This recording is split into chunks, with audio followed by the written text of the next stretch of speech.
Shalom. First and foremost, I'd like to give all praises and glory and honor to Yahweh Ba'ashem, Yahweh Shai Ba'ashem, Bakar Kadash.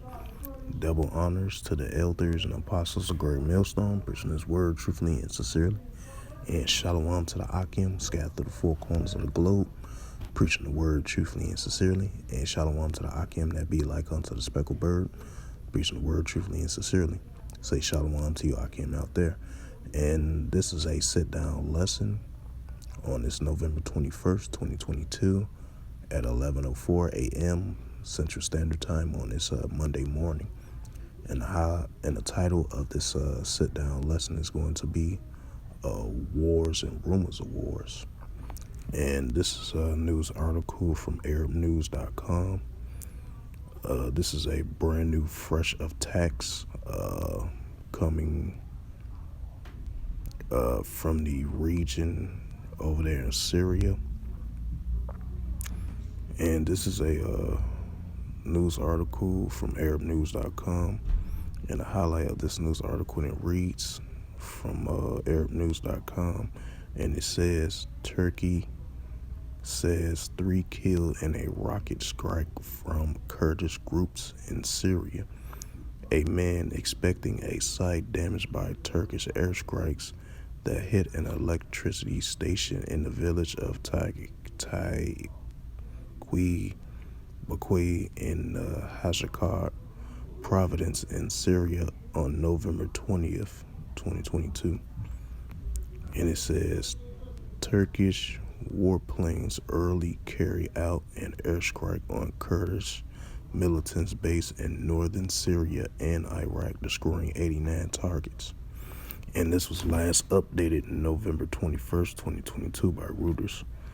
Turkish authorities said the Kurdish YPG militants had fired 5 rockets from northern Syria on Monday, killing 3 people and wounding others in a Turkish border district following cross-border military operations.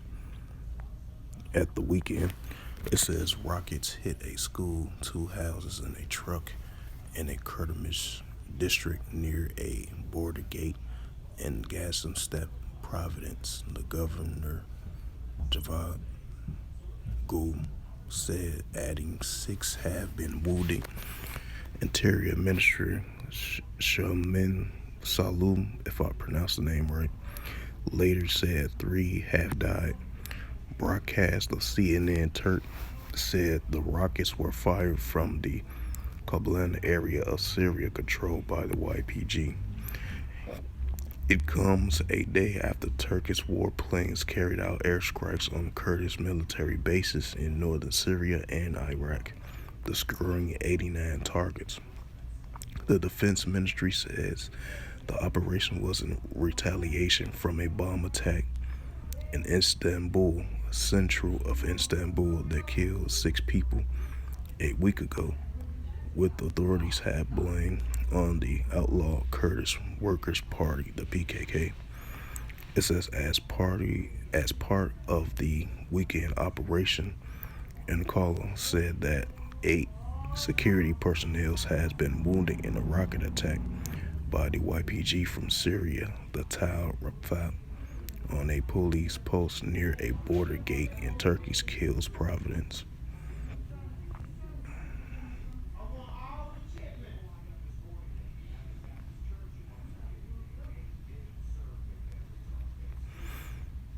So yeah, rumors of wars are definitely heating up on all aspects. And this is a news article right here, because I believe not too long ago, about a couple of days, I read an article about both sides. I believe from the, Uganda and the Congolese, came to a quick ceasefire. And then there was another report came out of one of I forgot what side, if it was. I don't know if it was from the M23 soldier or the Democratic Republic of Congo. One of their soldiers was deceased, I believe. But that's all I know on that information. But I had to add the note to that. But in the meantime, this is a news article from Algeria. This was posted about 1 hour ago, and a highlight of this news article, and it reads, Uganda to send 1,000 troops to regional force against the M23 in DRC. Uganda Army said on Monday that it will send 1,000 troops to neighboring Democratic Republic of Congo, DRC, by the end of this month to join a regional force mandated to help end a decade of stability. And it says a Congolese military partakes in a joint operation with Uganda forces against the ISIL-linked Allied Democratic Forces. It says 7 countries of the East African Community, EAC, which joined this year, agreed in April to set up a force to fight the militant groups in its east. Uganda will be the 3rd country to deploy after contingents from Kenya and Burundini have arrived in the area. Uganda's army spokesperson Felix Kolegi said, but their involvement has been opposed by some activist groups and officials because of the Uganda role in the conflict. In September, Uganda paid Congo $65 million for the first installments of reparations amount to $325 million for losses caused by the Uganda troops applying Congolese territories in 1990s. It says Eastern DRC also hosts hundreds of Uganda troops deployed near a year ago under a separate bilateral arrangement to help hunt down the ISIL Allied Democratic Forces, the ADF, despite billions of dollars spent on one of the United Nations' largest peacekeeping forces. More than 100 armed groups continue to operate across large switches of eastern Congo, including M23 rebels, which Congo has repeatedly accusing Rwanda supporting. The Congolese denies the claim. The UN said it's found evidence contrary to Kiza's claims. The M23 has staged a major offense this year, seizing territorial forces thousands of people from their homes and sparking a diplomatic row between Congo and Rwanda. On Friday, the EAC says Kenya's former president, Uhuru Kenyatta, Rwanda's president, excuse me. Salaki. Oh, one. I'll be right back one momentarily. Salaki.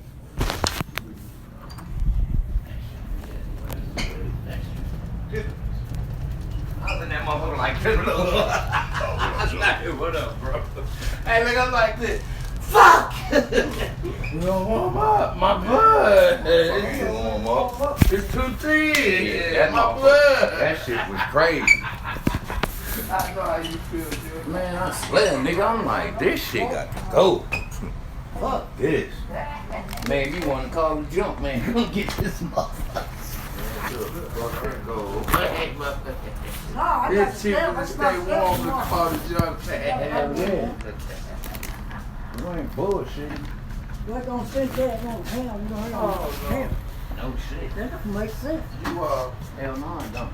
I'm waiting till the lock. Fuck that. No, you ready to do it right now? I'm ready. I got you said my fist right.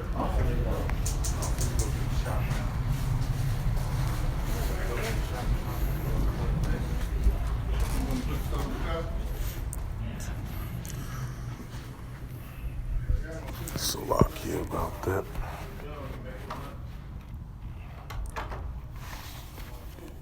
It says, back to the news article, had to do something right quick. It says the M23 has staged a major offense this year, seizing territories, forcing thousands of people from their homes and sparking a diplomatic row between Congo and Rwanda on Friday. The EAC says Kenya's former president Uhuru Kenyatta and Rwanda's President Paul Kagame has agreed on the need for M23 rebels to cease fire and withdraw from the captured territory. And that's both sides right there, from Kenya and Rwanda, as they ask for the M23 soldiers to withdraw, which I highly unlikely that's going to happen anytime soon. And I'm going to bring out a scripture of Wars and Rumors of Wars. That's why I titled this lesson.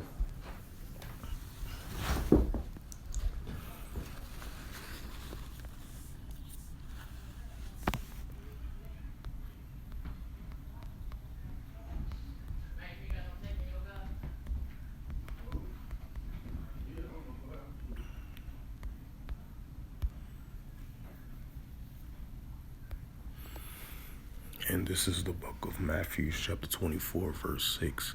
And ye shall hear of wars and rumors of wars. See that ye be not troubled, for all these things must come to pass, but the end is not yet. Right, because you're seeing the ongoing, continuing, increasing clashes with the Turkish operation going against the Kurdish military group. What happened over there in central Turkey of that bombing, and they accused the Kurdish soldiers of the YPG and the PKK in that instance. That's why you have increasing operations in parts of Iraq and parts of Syria as well too. So you got a lot of military action increasing of wars and rumors of wars in that Middle Eastern region. Then you got the conflict over there in parts of Africa as well too, with the cross border of the nations, with the M23 rebels group going against the Congolese soldiers or Rwanda soldiers as well too. That's a nation against nation and kingdom against kingdom, and wars and rumors of wars between the nations and different kingdoms as well too. That's where we're starting to see that heat up with the uproars and the people in the world. We see that as well too, with that highly increasing uprising protesters over there in Iran. And it's been reached globally as well too, ever since the September of what happened to that 21-year-old female in police custody. You've been seeing an increasing uproar in that. That's why you got civil unrest over there in Iran and different parts of the world as well too. So, hey, these things are heating up, you know. This is the book of Matthew, chapter 24, verse 7. For nation shall rise against nation, and kingdom against kingdom. And there shall be famines and pestilence and earthquakes in diverse places. Right, because you got that recent earthquake, I believe, because I just did a video on it about a couple of minutes ago. I say about 10 or 15 minutes ago over there in Indonesia. I believe it was like 50 people had died, hundreds were injured. A strong magnitude of an earthquake, and the death toll went up from 50 now to 162.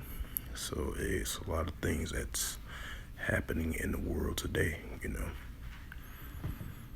So you're going to see the earthquakes in diverse places around the world. You're going to see the famines, pestilence, the nations and different kingdoms going against one another, especially a lot of parts in the Middle East and around the world as well too, with the Israel-Palestine conflict, to the Turkish soldiers versus the Kurdish soldiers. Clashes increasing as well too. So that's what we're seeing, these things taking place on the planet Earth, you know, globally.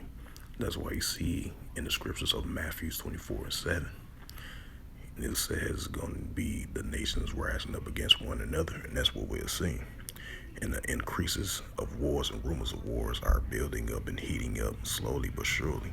Now, so more than ever, So with that, this was a sit-down lesson that I wanted to bring out in regards to the wars and rumors of wars that's taking place on the planet Earth, and it's heating up and it's going to increase now more than ever, So with that, I hope this sit-down lesson was edifying on this November 21st, 2022, on this Monday morning at 11:19 a.m. Central Standard Time.